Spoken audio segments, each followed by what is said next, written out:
الذين آمنوا وهاجروا وجاهدوا في سبيل الله بأموالهم وأنفسهم أعظم درجة عند الله وأولئك هم الفائزون. أشهد أن لا إله إلا الله وحده لا شريك له وأشهد أن محمدا عبده ورسوله المبعوث رحمة للعالمين. اللهم صل وسلم على رسولك محمد وعلى آله وأصحابه أجمعين. أما بعد، فيا عباد الله اتقوا الله، أوصيكم ونفسي بتقوى الله وطاعته والتزام أوامره واجتناب نواهيه لعلكم تصلحون. Sidang Jumaat yang dirahmati Allah, saya mengajak diri saya dan hadirin sekalian, marilah kita pertingkatkan ketakwaan Allah Subhanahu wa taala dengan terus mempertingkatkan keiltizaman dan ketaatan kepada Allah Subhanahu wa taala, suruhan dan perintahnya. Juga marilah kita terus bersyukur kepada Allah Subhanahu wa taala kerana kita dipanjangkan umur oleh Allah Subhanahu wa taala hingga sehari ini, dan kita telah berada di dalam tahun baru Islam, yaitu tahun 1434 Hijriah. Tuan-tuan hadirin sekalian, sempena dengan sambutan Ma'am Hijrah, maka marilah sama-sama kita singkap kembali sebahagian sejarah yang sirahnya menyentuh tentang hijrah untuk diambil iktibar dan pengajaran daripada peristiwa agung yang unik dan tiada tandingannya dalam perjalanan hidup Bani Adam atau perjalanan hidup manusia. Memang sudah dipahami oleh umat Islam, apabila disebut hijrah maka dirujuk kepada hijrah Rasulullah SAW serta para pengikutnya al-muhajirun dari kota Makkah ke kota Yathrib atau Al-Madinah Al-Munawwarah. Hijrah bukan berarti lari, bukan berarti mengecut atau kalah dan sebagainya. Apakah lagi hendaklah dikatakan kelemahan iman? Bukan kelemahan iman. Juga bukan sengaja hendak mengelak diri atau melepaskan diri daripada berdepan dengan berbagai kesusahan dan halangan.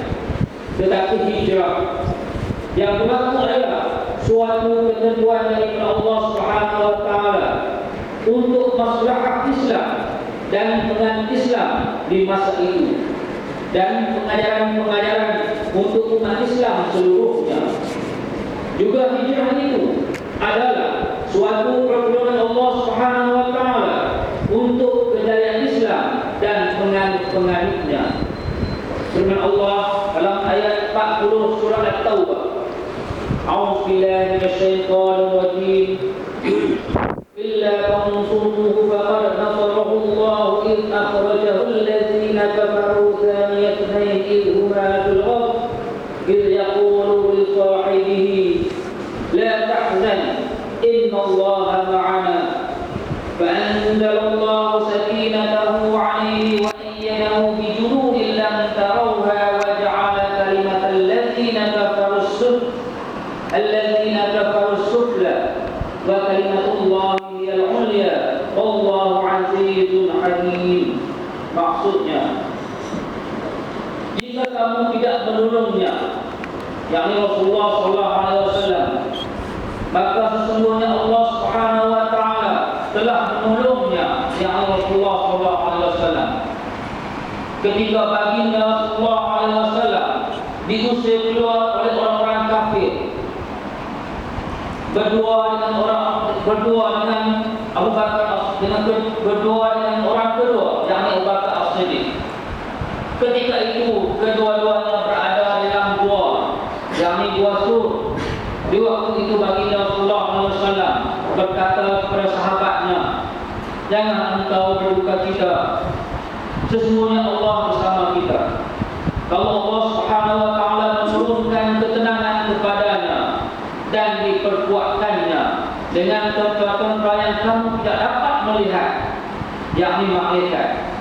Dan Allah Subhanahu wa taala menjadikan kalimah orang kafir itu di tempat yang paling rendah, sedang kalimah Allah adalah tetap maha tinggi. Dan Allah Subhanahu wa taala maha perkasa lagi maha bijaksana. Tuan-tuan hadirin sekalian, hijrah membuahkan hasil yang besar dan melahirkan implikasi yang positif bagi Islam dan umatnya. Antaranya, dengan hijrah tersebut menamatkan situasi zaman Makkah dan bermula satu zaman baru dalam perjuangan menegakkan kebenaran ataupun al-haq. Zaman Makkah, majoriti masyarakat tidak beriman, tidak menerima Islam. Perkembangan Islam disekat, dihalang dengan berbagai tekanan, penindasan, siksaan ke atas penganut Islam, sehingga membawa kepada tindakan agresif untuk membunuh Rasulullah SAW. Berbeza dengan zaman Madinah atau zaman Madani, masyarakat Madinah mengalu-alukan kedatangan Nabi Muhammad SAW dan Al-Muhajirun. Orang-orang Islam di Madinah yang dikenali sebagai Al-Ansar dengan suci hati sedia memberi apa sahaja pertolongan dan perlindungan kepada saudara-saudara mereka yang datang dari Mekah. Sokongan dan bantuan moral dan juga material dicurahkan sepenuhnya sehingga terbentuk dan terbina satu umat yang benar-benar padu, satu hati, berjalin atau ukhuwah dan kasih sayang. Sejati berpaksikan keimanan kepada Allah Subhanahu wa taala. Ini adalah anugerah Allah kepada generasi hijrah yang tiada tolak bandingnya dalam sejarah Bani Adam atau sejarah manusia. Firman Allah dalam ayat 62 hingga 64 surah Al-Anfal. A'udzu billahi minasyaitonir rajim. Wa in yuridu an yakhda'uka fa inna hasbakallah والذي أيدك بنصره وبالمؤمنين وألف بين قلوبهم لو أنفقت ما في الأرض جميعا ما ألفت بين قلوبهم ولكن الله ألف بينهم إنه عزيز حكيم. يا أيها النبي حسبك الله ومن اتبعك من المؤمنين. Maksudnya, dan jika mereka hendak menipu engkau, yakni Nabi Muhammad SAW, maka sesungguhnya cukuplah Allah yakni menjaga dan memberi perlindungan kepada engkau, yakni Nabi Muhammad.